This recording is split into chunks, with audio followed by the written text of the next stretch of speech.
భజన మీడియాకైతే మొత్తం బల్బులు ఎగిరిపోయినాయి. అక్కడికి పోతే పిల్లలు 20 రోజుల తర్వాత మేము గుర్తొచ్చామా అని నిలదీస్తుంటే చెమటలు పట్టే పరిస్థితి.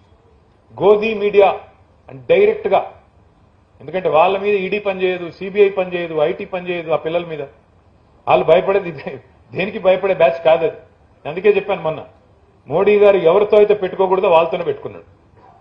ఈ పిల్లలు మామూలు కాదు. మన జరిగిన పోరాటం కూడా నన్ను అడిగితే వాట్సాప్ యూనివర్సిటీ అంకులకి ఇన్స్టాగ్రామ్ పిల్లలకి మధ్యన జరిగిన పోరాటం మొన్న. ఎవరు గెలిచారు ఫస్ట్ రౌండ్ మీరు చూశారు, నేను చెప్పను. కానీ పోటెత్తింది పోరాటం, పోటెత్తింది.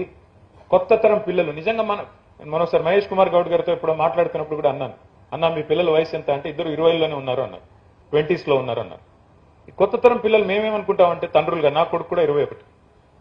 నా కొడుకు బాగాలేకపోతే ఫోన్ చేశారు మహేష్ అన్న. ఫోన్ చేసినప్పుడు మాట్లాడినప్పుడు అడిగా మీ పిల్లల వయసు ఎంత అంటే, కొత్త తరం పిల్లల గురించి మేమేమనుకుంటామంటే 50లో ఉన్న వాళ్ళం, 50లో నిన్న మొన్న పడ్డవాళ్ళం, ఇంకా 50 అంటే కొద్దిగా జీర్ణం కావట్లేదు. అందుకే ఏమనుకుంటామంటే వీళ్ళకి సోయి లేదు, దేశం మీద పట్టింపు లేదు, సమాజం మీద అవగాహన లేదని మేము అనుకుంటాం. కానీ కాదు, వాళ్ళకి మనకంటే ఎక్కువ కాన్ఫిడెన్స్ ఉంది, వాళ్ళకి మనకంటే ఎక్కువ కమిట్మెంట్ ఉంది, వాళ్ళకి దేశం మీద ప్రాబబ్లీ మాకున్నంత కంటే ఎక్కువ ప్రేమ ఉందని చెప్పి మొన్న ఢిల్లీ చూసిన తర్వాత మాత్రం అర్థమైంది. ఎందుకంటే పత్రికలు పట్టించుకోలేదు, ట్రెడిషనల్ మీడియా పట్టించుకోలేదు, ఆందోళన ఛానళ్లు చర్చ పెట్టలేదు. కానీ లక్షల మంది కదం తొక్కారు.